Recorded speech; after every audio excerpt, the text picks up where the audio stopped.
Come with me to a magical place where being labeled the Pork Queen is a compliment, where being nice is just a way of life, and where all leaders of the free world must pass through.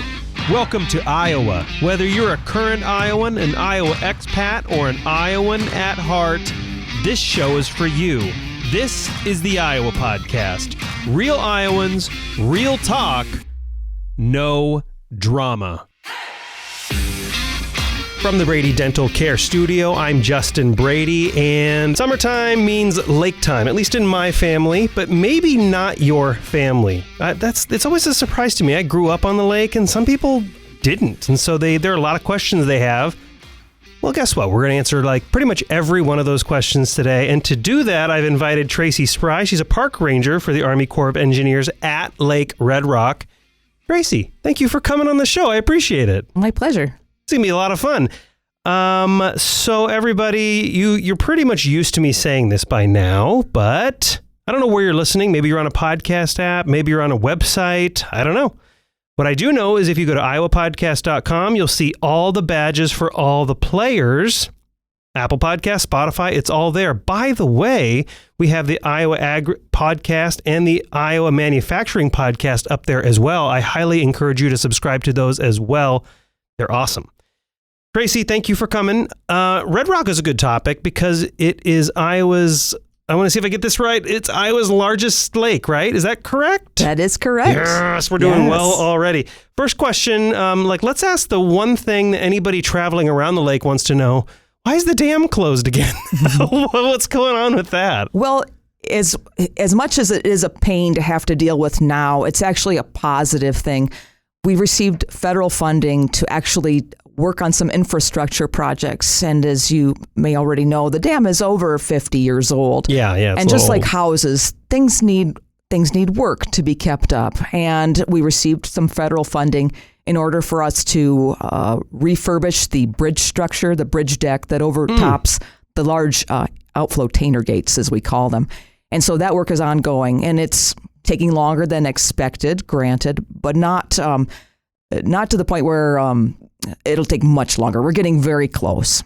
And that infrastructure isn't just a matter of resurfacing the top of the road. They're actually going into the rebar and the support structure of that roadbed. And there's even a hatch if people pay attention or attend a tour of the dam with me at any point. Okay, I'm writing that down. We could do dam tours? Mm-hmm. That sounds like a damn good time. Once, yes. Just kidding. Once we're through the construction. I'm going to get angry emails for that joke, I guarantee you. But go ahead. That is a very common one.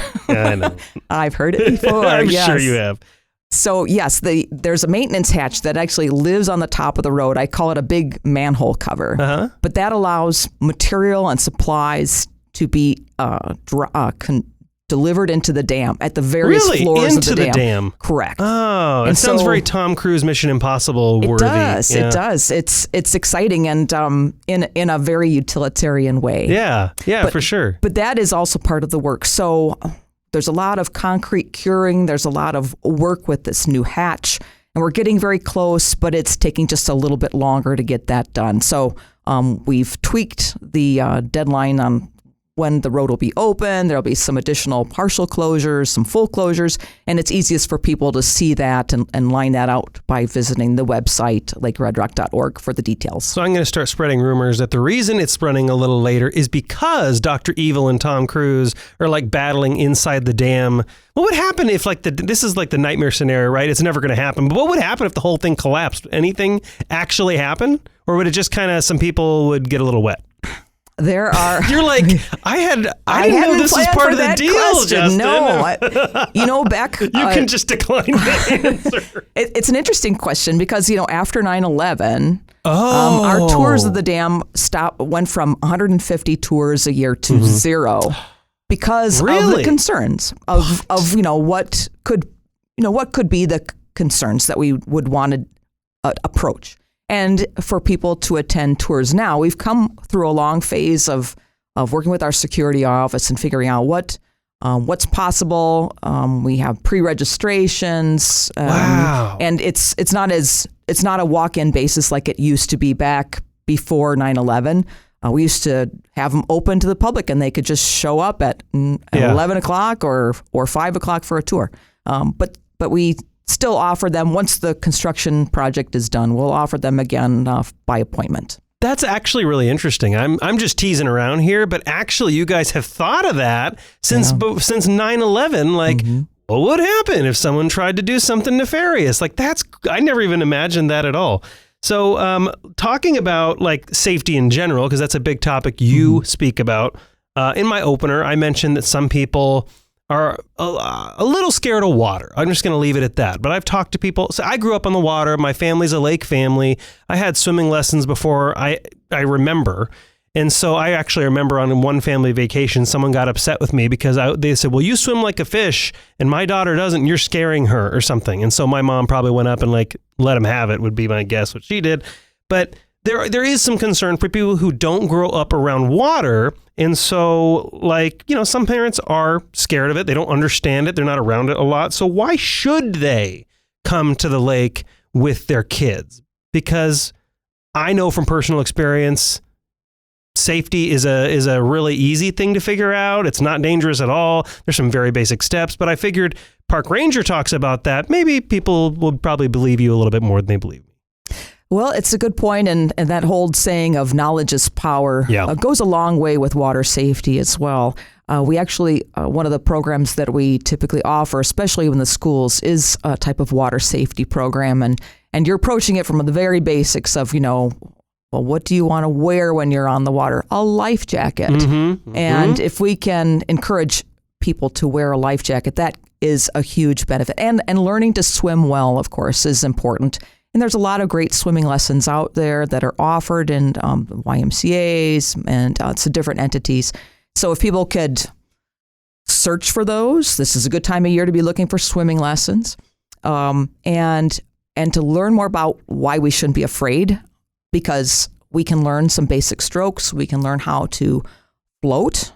We can learn how, if we get tired, we can go on our back, and we can learn proper breathing techniques. And we can get back to, again, wearing life jackets.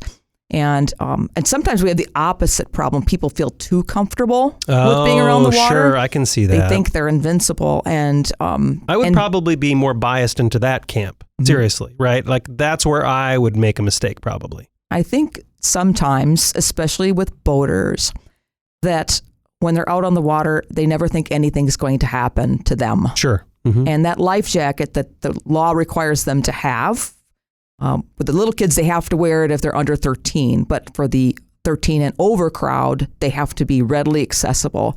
And really, just like a seatbelt is like in our car, really, we don't know when things are going to happen. True. That's actually a good comparison. Could we get thrown out of the boat? Yes.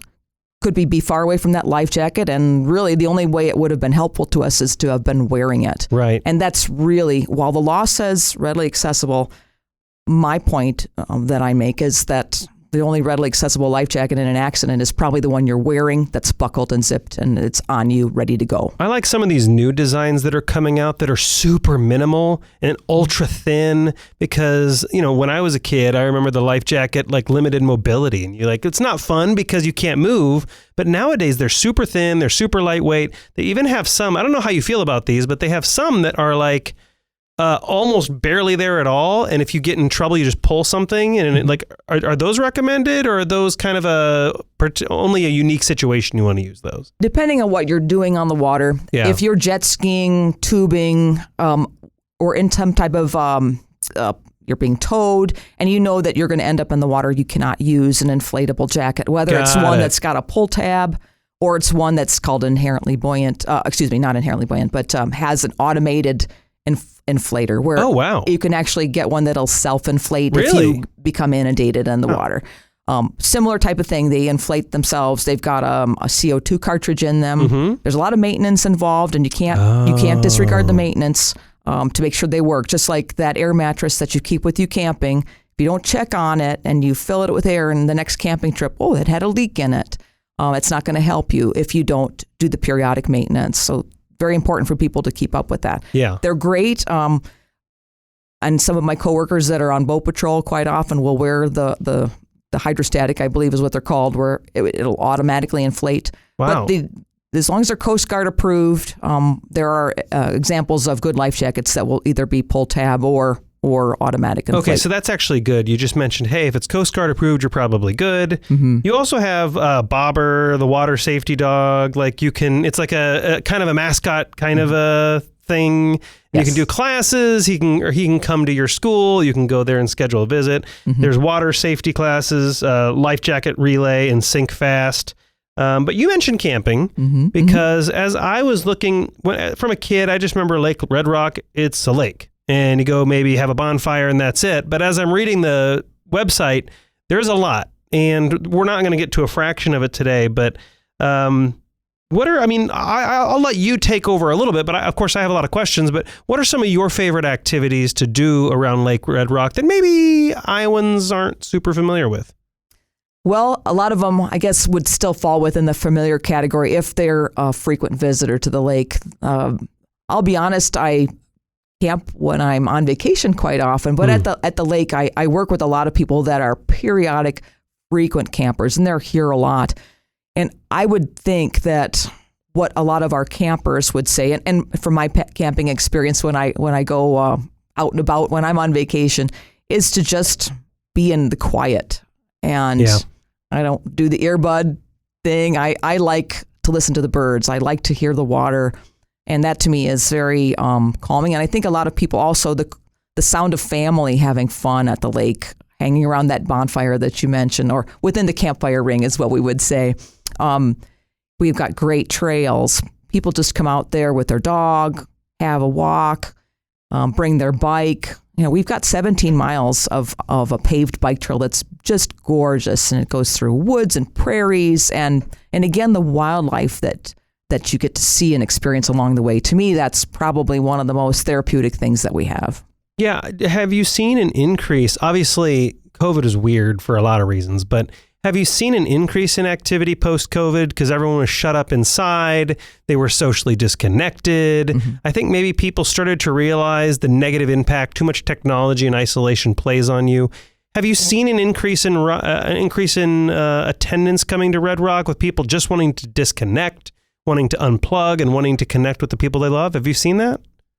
Initially, once we started opening our parks back up after COVID restrictions started waning, there was a huge amount of new campers that we were seeing. Oh, interesting. A lot of our campers that have been at it camping for a while have graduated from a small tent and have gone to usually some form of trailer that they would use for, more of an interior camping unit.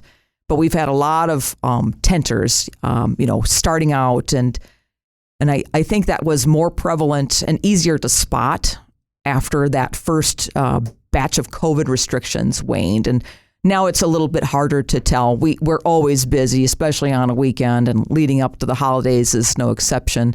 But I think that, yes, it was very noticeable for a while, but now they've sort of been absorbed in the melting pot of campers that we have. Yeah, because July 4th weekend is obviously... I'm actually checking because next week. Yeah, we pre-record these, so sometimes I get a little lost on the time frame. So here, let me check here real quick. Yeah, so by the time this airs, it's right now. It's June 29th, so it'll air July 5th. So people hearing this now, the 4th of July holiday is essentially over. We lead these by a little bit. Sometimes we do them same day. Sometimes we do them like 3 to 4 days out.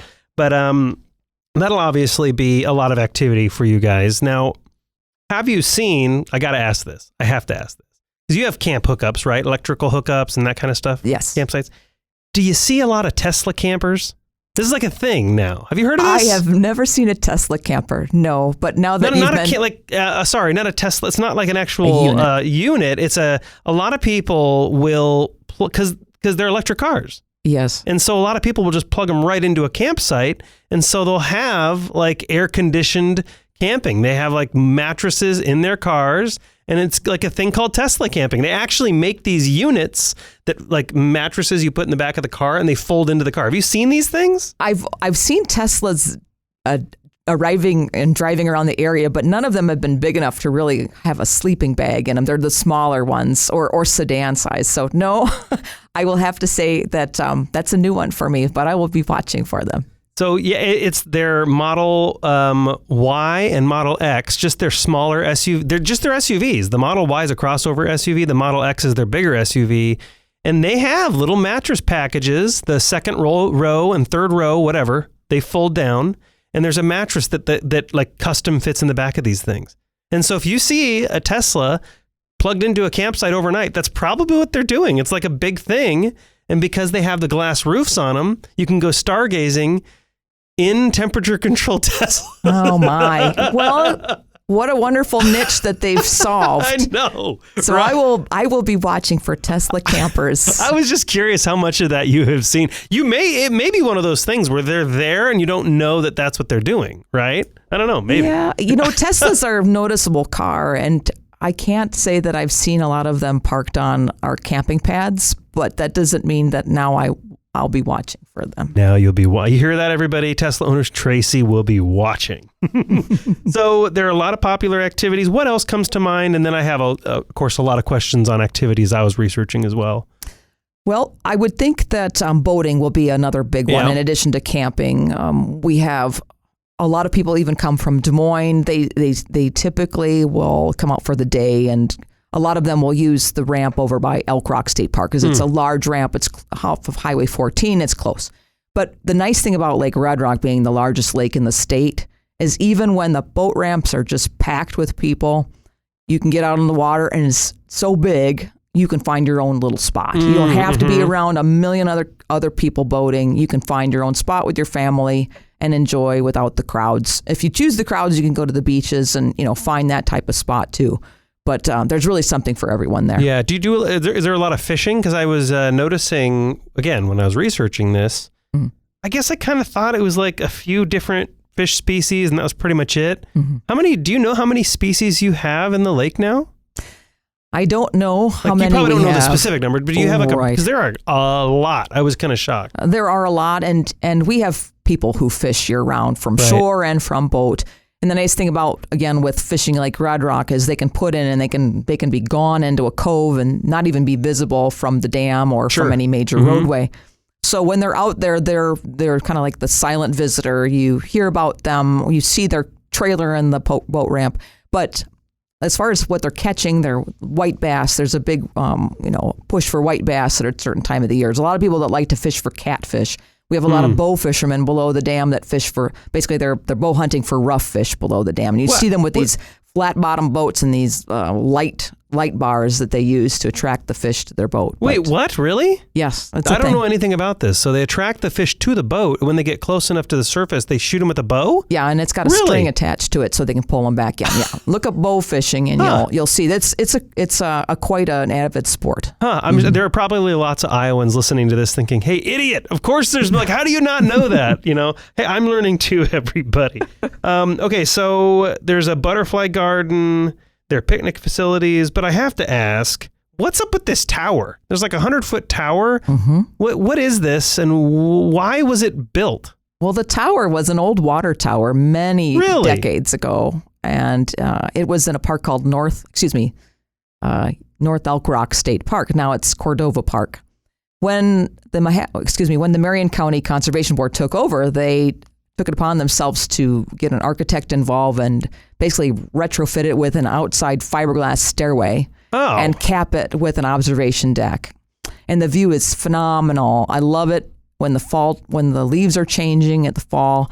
But frankly, it's a lovely view from the top year round. The leaves changing. I didn't even think about that. That would be really cool. And if it's clear, not like right now with all the smoke and haze, but on a clear day, you can see as far as Des Moines from the tower. Really? Yeah. Wow. Just some of the skyscrapers there, yes. That's incredible. I had no idea. So what do you have to reserve that? What's that look like? Do you have to be Batman and throw a hook up to the top? And how does this work if people want to check it out? Sure. Well, they just need to go to Cordova County Park during their operating hours. In the winter, the hours are basically you have to walk into the park when the gate is shut during those off hours. But this time of the year, they have normal operating hours during the day. And there's a parking lot right there. I don't know for sure if the turnstile is working. If the turnstile is working, you need a couple quarters for each person. You plug them into a slot, and the turnstile will click each person through so that you can then climb the stairs to get to the top of the tower. Got it. Kind of like an old school subway entrance thing, turnstile and crash bar for an exit. Kind of. Exactly. It's and so 169 stairs to the top, so it's not for the faint of heart, but the view at the top is worth it. Interesting. So you also have a lot of, I didn't know this either, a lot of like free rentals for kids, like a bunch of packs. Yes. Which is really cool because parents don't want to be lugging stuff up there. Parents obviously don't know what to get because then you get up there and you're like, oh, shoot, I wish we would have had binoculars, or I wish I would have had a net or something. So what kind of, can you break that down just broadly? Like what can parents expect from these packs?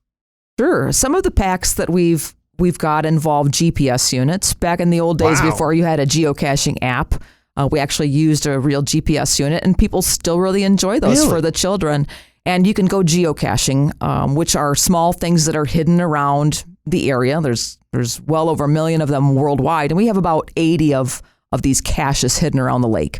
So you can take the units. They've got the geocaches programmed in them.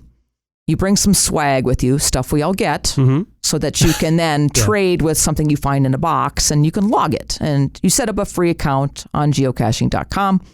You can log your finds, how many caches you find. And I've run across a gentleman that found over 1,000 caches. He actually taught geocaching, advanced geocaching. So he's probably well over that by now. So that's one. And I know it's off season, but one I'd like to highlight too is that we check out snowshoes during the winter time. If we have enough snow, like a 4-inch base, that's something that we have sizes for children all the way through adults. We have life jackets you can check out. We have loaner stations at the beaches and boat ramps for that as well, at the core ramps. And some of the other things I think are kind of cool are we offer a science pack. We just have one because it includes a microscope, some science experiments that you can do, and just a bunch of slides that you can look at under the scope, and ways for you to make your own slides. So it's for those budding scientists. We have, I think one of the things I like best is the bug exploration pack. So if you want to... That's my wife's favorite choie. I'm just kidding. She's the one that in the house. My job is to, take out the bugs. You're the bug squisher? Yeah, I'm the bug squisher. That's my job. Well, we would like to promote people appreciating the bugs and the uniqueness that we have of I was trying to be careful how I said that, but then you just totally called me out. I was trying to say I remove the bugs, but you just totally called me out, Tracy. No. I promise I won't come up and squish your bugs. Well, we even had a large wolf spider in the office. What? Really? I nicknamed him Aragog, but that's cool, actually. I'm not sure he's still alive. He may have gotten squished. So not everybody appreciates him, even in our office. But we have a lot of great butterfly species available. We've got, anything from the smallest to the largest. There's a really lot of neat things you can explore. So we have a butterfly net. There's bug books in there. There's a book called Insectigations to help people kind of think about what we might even have. And if you look, there's one that actually makes a little funnel and traps bugs that fall into it. It's called an ant lion. And if you know what you're looking for, even in your own backyard. Is this the plant or is this This is an insect that lives in a small funnel-shaped trap that it creates, and then an ant will fall in it. Yeah, it's a thing. And so when you read about these in some of these books, you learn a lot. I learned it from one of my coworkers, but yeah, antlion, look it up and you'll actually see with as dry as it's been. Look around where your hose reel is. You'll see these little funnel shapes in the sand. And those are from a little creature at the bottom that's waiting for something to get caught in the trap and for it wants to eat it. Interesting. And we're getting into fireflies. We have a firefly walk this upcoming Friday, assuming we don't get rained on anyway. But there's a bunch of different kinds of fireflies out there. They have different patterns. They actually, some of them eat each other by attracting them with a mimicked pattern. So there's a lot of and the whole idea behind the packs is that kids can learn about this and watch it in real time and explore this stuff. And there are little nets and microscopes and all this cool stuff. There's a disc golf pack, insect pack. There's like a pond one, snowshoe science pack, bird pack, geocaching pack, tracking pack. What is this one? Well, for those that find an interesting animal track in their yard, you can actually take some plaster. We have a small container of plaster, and you can learn how to make your own plaster cast that you can keep. Really? Or if you don't find any interesting tracks, there's track molds of like a coyote and a fox or a different set of, I forgot which ones. And then you can create your own mold, kind of like a Jell-O mold. You'll pour the plaster Paris in it. It'll pop out. It's a silicone mold, and you can learn about the different packs. There's some track information in there too, so that when you do see a particular track, it can help you figure out what it is. That's fascinating. So last 5 minutes, I want to talk about kind of like the more sustainability aspects that are really of interest right now.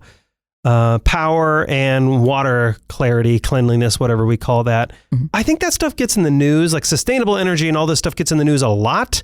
And oftentimes the people speaking about it the most are those who know the least, especially on like social media. Mm-hmm. And that Facebook friend of mine told me XYZ.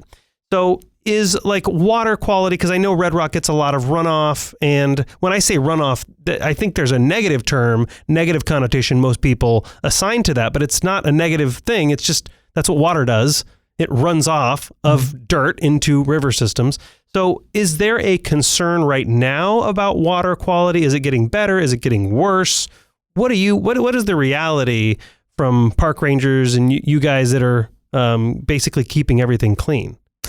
Well, this time of the year, a lot of people are concerned because of the amount of boating and swimming that people are doing. So quite often the question comes up, especially if it makes the news at a given cycle, is the water clean? Maybe something comes up about Saylorville, and so they make the connection and will call us. We actually have a contract with Iowa State University to check our water on a weekly basis, mostly from the fact that we're looking for bacteria issues that might impact boaters and swimmers. So there's some test areas that we will do. And if there are questions on a particular, so it varies. I guess the answer to your question is water quality is going to vary by the week based on how much runoff, how much rainfall we have, what type of wave action, and those types of questions. I have not seen the water quality result for this week yet, but we have not had to post at all any advisories for our beaches or for the lake. So let's hope for more of the same. So at this point, that's been great news. Yeah, that is good. The other thought that I think sometimes gets left behind is the fact that we have a lot of sedimentation that does affect our lake. And that's a type of water quality issue as well, especially when people continually seem to think that the lake is low. Oh, the lake looks so low. But what they might be seeing is some of the backwater areas off Whitebrust Creek. You can actually see some of those are not as deep as they used to be. Oh. And that is a concern that there are various groups that are still trying to figure out how can we slow sedimentation, which is a natural process, but how can we slow that down? Our soil type and the fact that we're the most altered state in the nation, there's different factors at play, but there's no one group that's responsible. Well, it's a large thing that needs to be considered from a very large. What is it though? Like I've never even heard of that. So what is sedimentation? How does it happen? What are people seeing? Mm-hmm. Well, it looks like muddy water is what you're seeing. If you look at a lot of stream banks, you see where it's been undercut. The soil has basically loosened and has fallen into the water. And sometimes you'll see trees that are kind of hanging off to the side because they've lost their structure that held their roots in place. That's what you're seeing. And again, that is a normal process, but certain soil types are more susceptible to erosion. And there's different groups that are saying, well, who's responsible? Who's most responsible? Where is it coming from for the most part? How can we slow it down?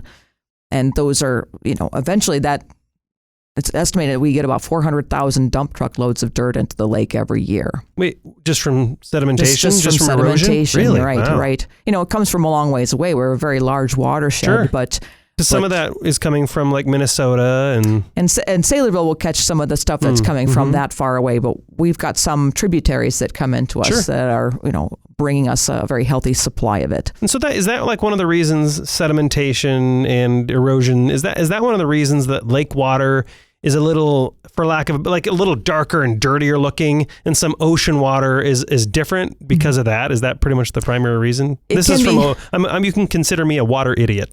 Well, it can look muddy, and if you try to see through it, and it might have a muddy appearance, or if you actually fly over a lake and you see some aerial photos, you might actually see brown plumes along some of the points of land that stick out a little bit. Some of the aerial photos of Lake Red Rock will clearly see that, especially if there's a clayey soil. It seems like there's a lot of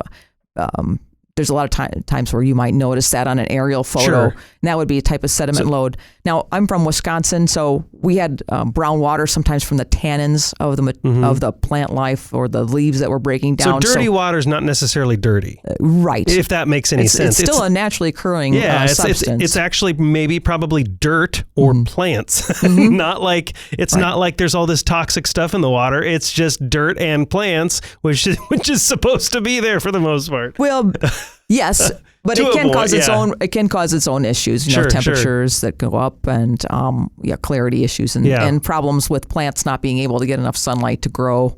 There's natural, but there's a limit to how much we really want. Last couple seconds. How much power do we get from the Red Rock Dam?